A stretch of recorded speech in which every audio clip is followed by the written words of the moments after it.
예수께서 이 말씀을 하시고 눈을 들어 하늘을 우러러 이르시되 아버지여 때가 이르렀사오니 아들을 영화롭게 하사 아들로 아버지를 영화롭게 하게 하옵소서. 아버지께서 아들에게 주신 모든 사람에게 영생을 주게 하시려고 만민을 다스리는 권세를 아들에게 주셨음이로소이다. 영생은 곧 유일하신 참 하나님과 그가 보내신 자 예수 그리스도를 아는 것이니이다. 아버지께서 내게 하라고 주신 일을 내가 이루어 아버지를 이 세상에서 영화롭게 하셨사오니 아버지여 창세 전에 내가 아버지와 함께 가졌던 영화로서 지금도 아버지와 함께 나를 영화롭게 하옵소서. 아멘. 오늘은 한 해의 마지막 주일이죠. 지금까지 우리를 인도하신 하나님께 찬양과 감사를 올려드립니다. 아울러 여러분 모두가 참 애쓰셨습니다. 빛과 어둠, 희망과 절망이 공존하는 여러분의 인생 가운데서 하나님은 보이지 않는 손길로 늘 우리와 함께 동행하셨습니다. 시편 37편 23절은 이렇게 말씀하시죠. 우리가 걷는 길이 주님께서 기뻐하시는 길이라면 우리의 발걸음을 주님께서 지켜주시고 어쩌다 비틀거려도 주님께서 우리의 손을 잡아주시니 우리가 넘어지지 아니하는도다 라고 이야기합니다. 여러분 늘 우리가 주님이 원하시는 길을 걸었다고 자신 있게 말씀드리지는 못합니다. 그러나 그럼에도 불구하고 비틀거리는 우리의 인생을 주님은 늘 끝까지 붙잡아 주셨습니다. 그 덕분에 한 해도 승리할 수 있었습니다.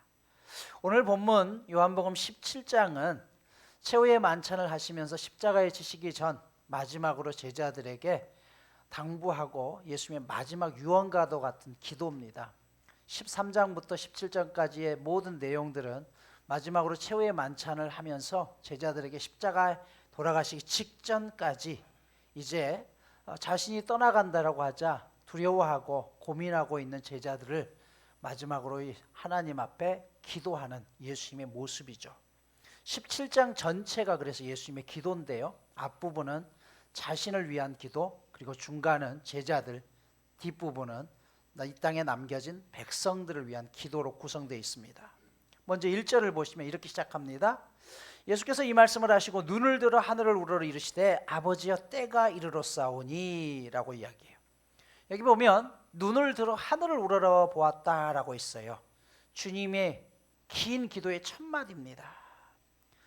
여러분 이때는 밤이었습니다. 최후의 만찬이 저녁 시간에 이루어졌죠. 하늘을 우러러봤다는 것은 하나님을 쳐다보았다는 뜻이에요. 마가복음 7장 34절에 보면 주님께서 귀먹은 자를 고치실 때도 하늘을 우러러보시며 기도하셨다라고 성경은 기록합니다. 요한복음 11장 41절 죽은 나사로를 살리실 때 역시 하늘을 우러러보시며 기도했다라고 이야기해요. 마태복음 14장 9절에 오병이어의 사건을 일으킬 때도 역시 하늘을 우러러 기도했다라고 했습니다. 여러분 이렇게 예수님께서 하늘을 우러러 기도하신 이유는 자신의 본분이 하나님 앞에 맡겨진 그 사명자임을 잊지 않는 겸손함 때문이었습니다. 여러분 겸손을 나타내는 영어 단어 humility의 원어는요 라틴어 humus라는 단어에서 왔습니다. 그런데 이 humus라는 단어의 원래의 뜻은 흙이라는 뜻이죠. 여러분 흙의 자리는 어디에 위치하든 항상 사람의 발밑에 위치합니다. 산 꼭대기에 있는 흙이라고 할지라도 사람이 올라서는 순간 그 흙은 항상 사람의 발밑에 밟히게 되어 있습니다. 만약 흙이 사람의 머리 위에 위치한다고 한다면 흙으로서의 사명을 저버리는 것이겠죠. 다시 말해서 겸손, 이 휴무스라는 단어는 흙입니다. 내가 있어야 될 위치를 정확히 아는 것, 이것이 겸손이라는 것이에요. 에덴 동산에서 사탄이 하와를 유혹할 때 뭐라고 이야기했나요? 너 이 과일 먹으면 하나님처럼 돼. 결국 인간이 자신이 있어야 될 위치를 놓치게 된 거죠. 하나님의 자리에 오르려고 한 것, 이것이 곧 타락입니다. 여러분 목사가 하나님의 말씀을 빙자해서 하나님의 뜻이라고 이야기한다면 이 또한 타락입니다.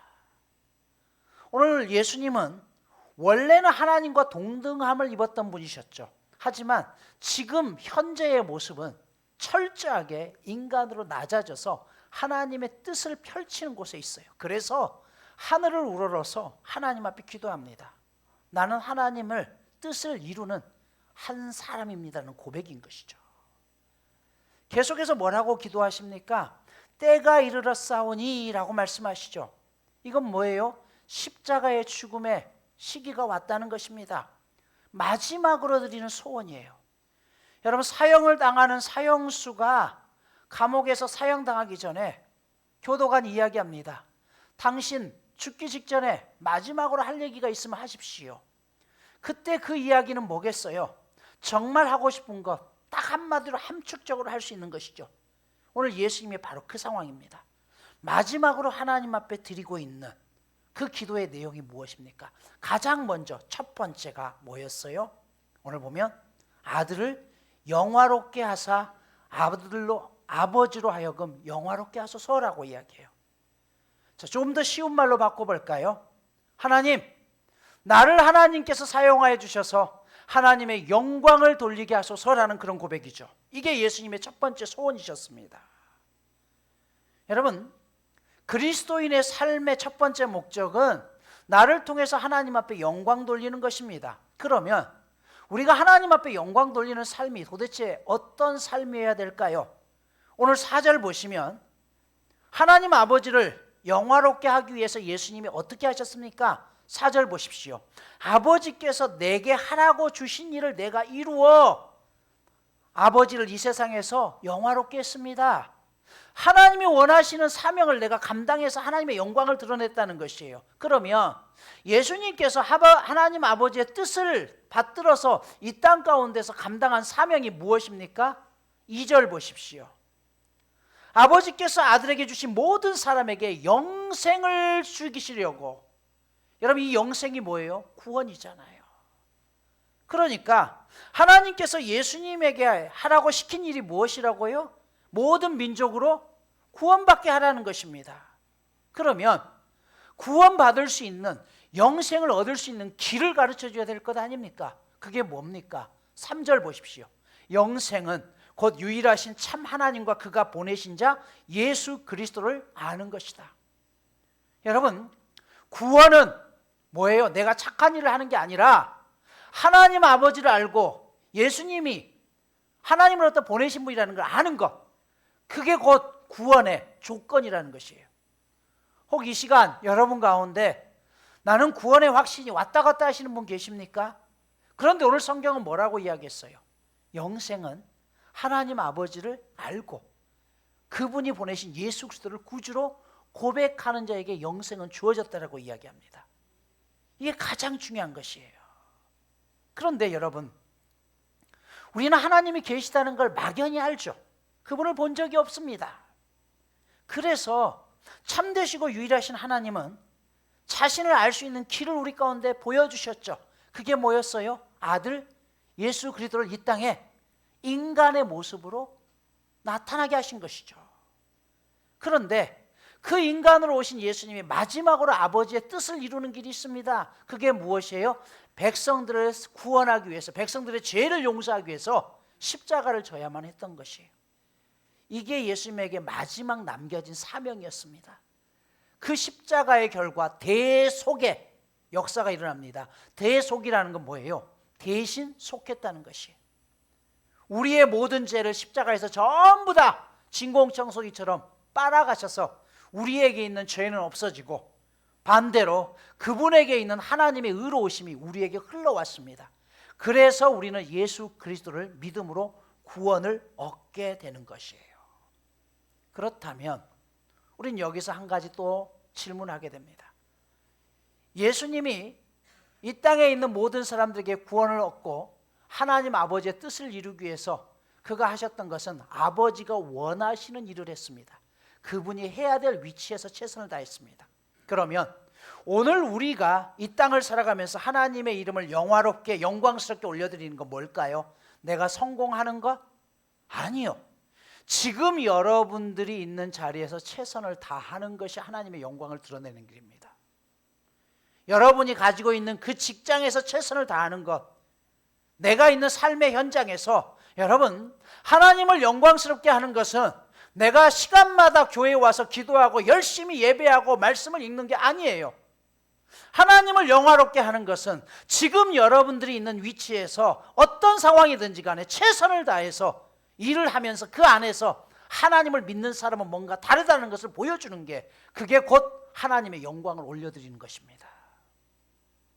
이게 바로 예수님께서 하나님 아버지의 뜻을 따라서 행했던 것처럼 주님이 우리에게 원하시는 첫 번째 기도입니다. 여러분, 여러분이 있는 그 자리를 이탈하지 마십시오. 그래서 그런 말씀하죠. 더러움이란 자기 자리를 벗어나는 것이에요. 흙이 땅바닥에 있어야 되는데 밥상 위에, 여러분의 의자 위에 있으면 더러운 것입니다. 내가 있어야 될 자리에서 지금 현재 힘겹지만 최선을 다해서 끝까지 내 사명을 감당하는 것, 이것이 하나님의 영광을 드러내는 길이고 첫 번째로 예수님이 기도하셨던 겁니다.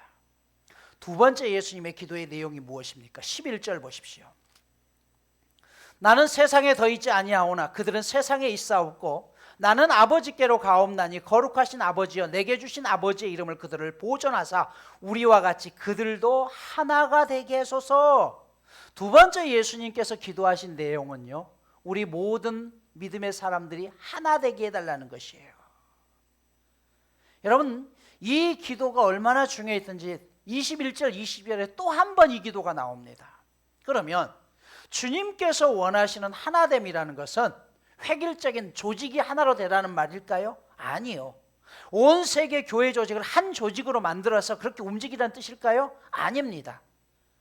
주님께서 말씀하시는 교회의 하나됨은 진리와 사랑으로 서로 아끼고 서로 다른 색깔이지만 그 안에서 믿음으로 섬기며 살아가는 하나됨을 이야기합니다. 불교에서는 절을 할 때 손을 합장하죠. 이렇게 합장하고 기도합니다. 여러분, 이 합장의 의미가 뭔지 아세요? 손을 모은다는 것은 왼편과 오른편에 있는 사람들이 하나된 마음을 가진다는 뜻입니다. 신과 인간이 하나 된다는 의미를 가지고 있는 게 불교에서 말하는 합장입니다. 여러분, 경쟁이 일상이 된 상황 속에서 가족이 아닌 다른 사람들과 함께 어울려 살면서 일치를 이룬다는 것은 굉장히 어려운 일입니다. 하지만 우리가 꿈꾸는 세상은 서로 다른 색깔의 각기의 개성이 다르지만 그 사람들이 하나님을 믿는 믿음 안에서 하나 될 수 있음을 세상 가운데 보여줄 수 있어야 됩니다. 그래서 여러분, 하나님의 일을 하는 사람들에게 있어서 교회라는 신앙 공동체는 굉장히 중요합니다. 공동체를 얻는다는 것은요, 더 큰 몸을 얻는 것입니다. 살다 보면 우리가 연약해서 넘어질 때도 있습니다. 하지만 우리가 혼자는 아니죠. 그러기에 그때 다시 일어설 수 있어요. 누구를 통해서요? 나와 함께하는 믿음의 사람들을 통해서 일어나는 것입니다.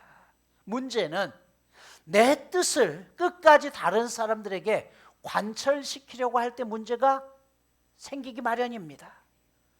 나보다 남을 더 귀한 존재로 여길 수 있어야 돼요. 그런데 네가 나보다 더 아래다라고 생각하는 순간부터 문제가 생기는 것이죠. 왜 세상이 시끄럽습니까? 내 기준대로 해야 되는 것이에요. 내 생각대로 해야 되는 것입니다. 베드로가 예수님을 만나서 풍랑 위에 있는 그 바다를 건너다가 갑자기 그가 물속에 빠져들었던 이유가 무엇입니까? 예수님을 놓쳐버리는 순간 그의 생각이 물보다 무거워졌기 때문에 그렇습니다. 여러분, 우리의 생각에도 무게가 있다는 사실 아십니까? 그 무게를 끝까지 놓지 않으면 우리는 제대로 살 수 없습니다. 나라는 생각을 빼지 못한 상황 속에서 결국 그는 물속에 빠져들어갔죠.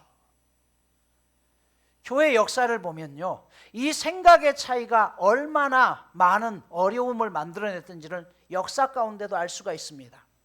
16세기 네덜란드에는요, 소위 제 세례파라고 불리는 메노나이트 파가 있었습니다. 이들은 종교개혁 이후에 순수한 신앙으로 돌아가자고 만들어졌던 그 신앙 운동이었고 한때 크게 부흥했고 그 파는 지금까지도 존속됩니다. 그런데 17세기, 18세기에 이르러서 분열이 생기면서 아미시라는 새로운 교파가 생깁니다. 그런데 이 분열의 시작이 어디서 시작된 줄 아세요? 물론 깊숙이 들어가면 교리적인 내용이지만 처음 분열은요, 굉장히 재밌는 곳에서 시작됩니다. 옛날에는 옷을 입을 때 옷 고름을 메어서 끈으로 메었어요. 그러다가 이 옷 고름 끈으로 메는 게 불편하다 싶어서 나온 게 뭐예요? 단추죠. 그런데 단추를 달고다 보니까 단추가 번쩍번쩍거려요. 그래서 사람들이 야, 그건 너무 번쩍번쩍하고 화려한 거 아니야? 그래서 다시 옛 것으로 돌아가자라는 의견들이 돌아옵니다. 한편 그게 무슨 상관이야? 우리가 편리하면 괜찮지. 그래서 옷고름파하고 단추파가 싸웠습니다. 이 싸움이 결국은 팔을 갈라버렸습니다. 웃기죠? 여러분, 우리나라에도 우리 교회가 조금 전에 악기팀들이 열심히 찬양을 했습니다마는 이 악기가 사실 교회 안으로 들어오기까지는 불과 몇십 년 되지 않습니다. 우리나라에서 가장 먼저 경배와 찬양 악기를 도용했던 교회는 온누리교회죠. 이 온누리교회 하영조 목사님이 미국 교회를 순회하고 와서 우리도 그처럼 악기를 동원해서 하나님 앞에 찬양 드리고 싶다라고 했을 때 장로님들이 전부 반대하셨습니다. 그래서 하영조 목사님은 그 장로님들을 모시고 미국 교회를 순례하게 되죠. 그리고 그곳에 순례하면서 미국 교회 예배 현황을 보았던 장로님들이 우리도 이렇게 한번 뜨겁게 예배 드려 봅시다. 그렇게 시작된 게 온누리교회 바로 경배와 찬양의 시작입니다. 이 일 이후로 여러 교회들에서 악기를 들어왔지만 여전히 교회 안에 기타가 어떻게 감히 예배 악기냐? 피아노 외에는 안 된다라고 주장하는 교회들이 아직도 있습니다. 그로 인해서 교회가 쪼개진 경우들도 참 많습니다. 장로교 교단이 쪼개진 이유는 무엇입니까? 신사참배를 했느냐 안 했느냐, 이것 때문에 너희는 변절자다, 그렇지 않다 라고 이야기하면서 결국은 교단이 쪼개져서 오늘 장로교 안에도 수많은 교단들이 존재합니다. 여러분, 우리가 믿는 신앙 공동체는요, 증언 공동체예요. 증언이라는 1차적인 것은 말입니다. 그런데 이 말보다 더 중요한 건 뭐냐면 존재예요.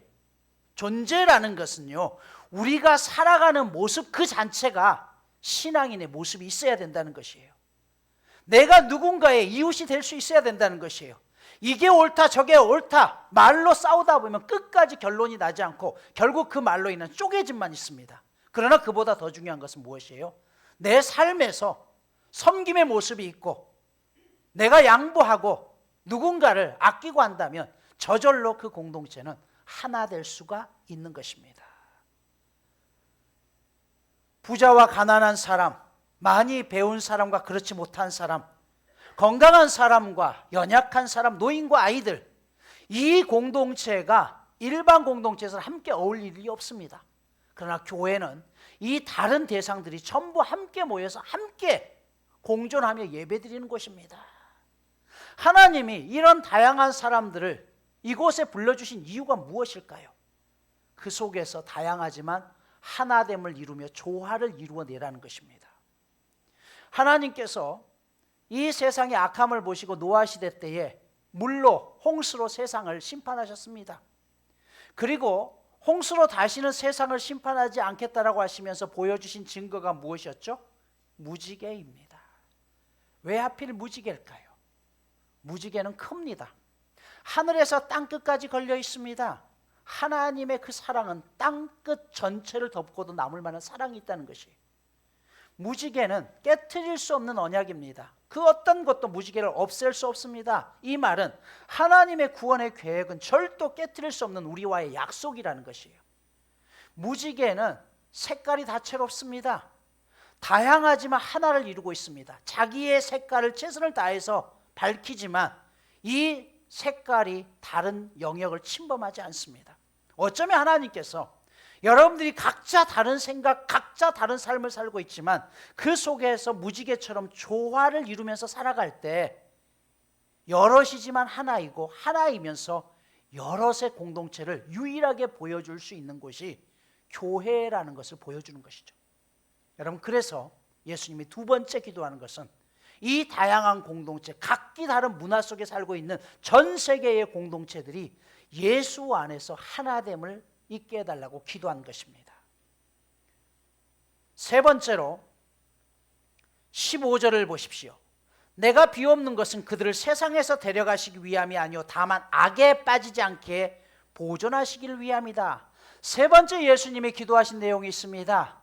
악에서 건져 주소서라는 것이에요. 마태복음 6장 13절에 주기도문에서 이렇게 말씀하죠. 시험에 들게 하지 마시고 다만 악에서 구하소서라고 이야기해요. 여기 악에서 구하다라는 뜻은 건져내다라는 뜻이에요. 구출하다라는 것이에요. 추상적인 개념이 아니라 아주 구체적입니다. 적극적으로 끄집어내야 된다는 것이에요. 여러분, 교회 공동체는요, 누군가가 잘못된 길로 가고 있으면요, 그것이 옳지 않다고 한다면 적극적으로 뜯어 말릴 수 있어야 됩니다. 그게 사랑하는 것이에요. 사랑은 무조건 용납하는 게 아닙니다. 잘못된 것이 있어도 무조건 덮는 게 사랑이 아닙니다. 저희 큰아이가 학교를 다니면서 지금 저녁마다 알바를 하고 있는데, 한인식당에서 알바를 하는데 이번에 매니저가 새로 왔대요. 근데 그 매니저가 카운터를 보면서 자꾸 현금에 손을 댄대요. 그래서 제가 얘기했습니다. 그건 넌 주인한테 얘기해라. 그거는 단순히 고자질이 아니라 잘못된 것을 보고 그건 얘기할 수 있어야 된다. 그것이 옳은 신앙입니다. 여러분, 오늘날 교회들이 넘어지는 이유는요, 잘못된 것도 믿음이라는 이름으로 덮기 때문에 그렇습니다. 목사도 잘못할 수 있죠. 그러나 그것을 까부셔서 완전히 무너뜨리라는 것이 아니라 더 이상 악한 일에 빠지지 않도록 우리는 서로 잘못된 것에 대해서는 그것을 막아낼 수 있는 장치가 필요합니다. 그리고 선한 일에는 함께 힘을 모아서 그것을 추진할 수 있는 능력이 필요합니다. 그래서 오늘 예수님은 말씀합니다. 악에서 구원하소서. 오늘날 한국 교회가 무너지는 이유는 딱 두 가지 아닙니까? 재정과 여자 문제잖아요. 이 부분에 대해서 우리가 하나님 앞에 오늘 하나님은 악에서 이것들을 구해낼 것을 이야기합니다. 악에서 구해내라는 또 한 가지 의미가 있습니다. 이 말은 더욱 하나님만 경외하라는 결심입니다. 예레미야 2장 19절은 이렇게 말씀드려요. 네 악이 너를 징계하겠고 네 반역이 너를 책망할 것이라. 그런즉 네 하나님 여호와를 버림과 네 속에 나를 경외함이 없는 것이 악이요 고통인 줄 알라라고 이야기해요. 여기 예레미야 2장은 뭐라고 이야기했냐면 하나님을 경외하지 않는 게 악이라는 것이에요. 여러분, 죄, 하마르티아라는 원래 뜻을 말씀드렸죠. 죄라는 것은요, 관역을 향해서 날아가야 될 화살이 엉뚱한 데 꽂히는 게 죄의 근본입니다. 화살을 안 쏘는 게 아니에요. 열심히 쏴야 되는데 중요한 것은 목표 지점에 관역을 향해서 쏜 게 아니라 엉뚱한 곳에 쏘면서 나는 열심히 화살을 쐈다는 것이에요. 그런데 이게 죄라는 것이에요. 마찬가지로 오늘 악이라는 것은 하나님을 경외해야 될 사람이 다른 일로 바빠서 하나님을 경외하지 않는 게 죄라는 것입니다. 여기 악이라는 헬라어 단어는 포네로스라는 단어를 쓰는데 이 뜻은 바쁘다, 수고하다, 애쓰다라는 뜻입니다. 즉 하나님 없이 바쁜 게 악이라는 것이에요. 여러분 기억하십시오. 한 집안의 아빠가 아내와 자식들을 먹여 살리기 위해서 새벽부터 밤 늦도록 하루 왼종일 밖에 가서 열심히 일을 해요. 그러는 동안 아이들이 어떻게 자라는지 단 한 번 어디 가서 놀이터에서 놀아준 적도 없고 애들이 졸업한다고 해서 졸업식을 한 번도 간 적이 없어요. 나중에 자식이 아빠는 우리를 위해서 뭘 해줬어요? 라고 이야기할 때 그때 아빠는 그러겠죠. 야, 이 녀석아, 내가 너를 학교 보내고 우리 가정을 살리기 위해서 내가 아침부터 새벽부터 밤늦게까지 정신없이 사느라고 이렇게 애쓰고 수고했는데 이 수고는 안 보여줘? 그때 아들은 뭐라고 이야기할까요? 아빠, 내가 아빠에게 원하는 것은요, 그거보다 그 1시간, 내가 졸업할 때 그 졸업할 때 1시간 시간 내주는 걸 원했었고 일주일에 한 번 저녁에 함께 모여서 식사하는 거 그것 한 번 원했는데 아빠는 단 한 번도 나에게 그런 시간을 보내준 적이 없어요 라고 이야기합니다. 여러분 공감이 가십니까? 열심히 살았어요. 중요한 것은요, 그렇게 열심히 살았는데 물론 가족들을 위해서 열심히 살았다고 함에도 불구하고 가족들은요 아버지를 인정하지 않습니다. 오늘 우리네 삶도 어쩌면 그렇지 않습니까? 왜 하나님께서 안식일을 지키라고 했을 겁니까? 안식일을 지키지 않는다고 해서 우리가 벌받고 우리가 망하는 것 아닙니다. 여러분, 장사하는 사람이 주일날 문을 닫으면 손해입니다. 그런데 그 손해를 감수하고 나서도 하나님 앞에 예배 시간 1시간을 지키는 이유는 그것이 하나님과 나 사이의 약속이기 때문에 그래요.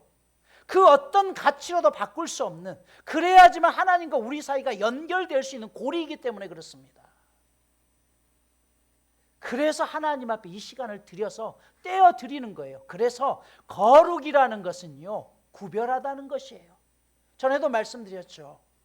여러분, 허준의 동의보감에서는요, 물의 급수를 33급수까지 나눕니다. 1급수가 어떤 급수라고 했어요? 새벽에 마을에 공동 우물이 있는데 밤 자정 12시가 넘은 첫 시간에 가장 먼저 처음에 와서 떠내는 한 컵의 물이 1급수의 물이에요. 그 우물 안에 있는 물이 다른 물이 아닙니다. 똑같은 물이에요. 그런데 첫 마음으로 드리는 그 마음, 그게 가장 깨끗한 물이고 가장 정성스러운 정한수로 드렸던 물입니다. 무엇 때문에요? 구별이죠, 구별. 그 구별 때문이에요. 주의를 지킨다는 것은 여러분, 단순히 내가 복받기 위해서가 아닙니다. 하나님과의 관계 때문에 지키는 것이에요. 이게 오늘 예수님께서 세 번째로 기도한 거예요. 그 관계가 무너지면 악으로 치닫게 됩니다. 마지막으로 오늘 주님께서 기도한 내용이 있습니다. 17절을 보십시오. 그들을 진리로 거룩하게 하옵소서. 아버지의 말씀은 진리입니다. 진리라고 하니까 어렵죠. 진리는 뭘까요? 뒤에 나와 있죠. 아버지의 말씀은 진리다. 아버지의 말씀은 뭡니까? 내 이웃을 내 몸처럼 사랑하고 나를 사랑하라는 것이에요. 그게 움직이지 않는 진리해야 된다는 것입니다. 진리는 그래서 거짓 없는 진실한 사랑을 말합니다. 다른 사람들과 소통할 수 있는 진정의 사람이어야 된다는 것이에요. 임진왜란 때 일본으로 끌려갔던 조선 도공의 후손 가운데 심당길이라는 사람이 있습니다. 경상도에 살던 사람인데요. 이분이 자기의 아들에게 이 도공의 삶을 전수하면서 이런 고백을 하죠. 그의 아들이 심수관이었는데요. 지금 일본 도자기계에서 가장 유명한 사스마야계의 주인이기도 한 심수관 씨가 서울에 와서 강연을 하면서 이런 고백을 했어요. 초등학교 입학식을 하고 돌아왔더니 아버지가 작업실로 자신을 부르더니 구슬만한 흙덩어리를 뭉쳐서 도자기를 빚는 물레 위에 놓고 그곳에 바늘 하나를 꽂아두더래요. 물레가 막 돌아가는 것을 보면서 수관에게 이야기합니다. 수관아, 너 지금 이걸 보면서 뭘 느끼는 거니? 아버지, 물레가 그렇게 빠르게 돌아가는데도 바늘이 움직이지 않네요. 그래, 네가 그걸 깨달았다니 다행이다. 그런데 이 수관 씨는 처음에는 그 뜻이 무엇인지 몰랐대요. 나중에서야 알았다고 합니다. 아무리 일본에 끌려와서 살더라도 너가 한국 사람이면 잊지 말라는 게, 너의 정체성을 확인하라는 게 그 바늘의 역할이었다는 것이죠. 여러분, 임진왜란의 패자로 인해서 눈물을 흘리면서 일본으로 끌려갔던 조선 도공들이 400년이 넘는 타국에서 생활하면서 정체성을 잃지 않았던 것은 대대로 도공들의 아버지들이 똑같은 방식들로 자녀들에게 이렇게 교육했대요. 아무리 정신없이 흔들리더라도 이 바늘은 움직이지 않듯이 너희들의 정체성만 잃지 않으면 우리는 망하지 않는다. 참된 신앙이 무엇일까요? 끊임없이 움직이는 세상 속에서 결코 움직이지 않는 진리이신 예수 그리스도를 붙잡고 누가 뭐라고 해도 나는 하나님의 사람이라는 정체성을 잃지 않는 것입니다. 오늘 말씀을 마무리하겠습니다. 우리는 하나님 앞에 거룩한 존재들입니다. 왜냐하면 하나님의 소유요, 예수님의 소유가 되기 때문에 그렇죠. 하나님은 우리를 세상 속에서 구별된 사람으로 만드셨습니다. 세상에 속하지만 세상과 같지 않습니다. 그 이유는 우리 안에 거룩하신 성령님이 계시기 때문에 그렇죠. 그래서 우리는 거룩합니다. 그래서 우리는 의인입니다. 여전히 의인이지만 세상 가운데서 넘어집니다. 그런데 성경에서 의인의 기준은요, 죄를 짓지 않고 완벽하게 살아서 의인이라고 말하지 않습니다. 잠언 24장 16절은 이렇게 말씀하죠. 대저 의인은 7번 넘어질지라도 다시 일어나려니와 악인은 재앙으로 말미암아 엎드려지느니라. 여러분, 의인은 넘어지지 않아서가 아니라 다시 일어서는 사람이 의인이라는 것이에요. 반면 악인은 넘어지는 순간 일어서는 것을 포기하는 사람이 악인이라는 것입니다. 하나님은 결코 우리에게 하나님처럼 완벽하게 되라고 말씀하지 않으셨습니다. 우리는 완벽할 수도 없고 하나님처럼 살 수도 없습니다. 하지만 중요한 것은 넘어지더라도 일어설 수는 있습니다. 주님 오늘 우리에게 그것을 이야기하는 것이에요. 이 땅을 살아가면서 여러분 아무리 힘겹고 어려워도 하나님의 거룩한 자녀라는 정체성을 잃지 않으면 우리는 어떤 상황 속에서도 1000번, 10,000번 넘어지더라도 다시 일어설 수 있습니다. 그 믿음을 가지고 한 해를 마무리하시고 26년도를 새롭게 시작할 수 있는 저와 여러분 모두가 되시기를 간절히 축복합니다.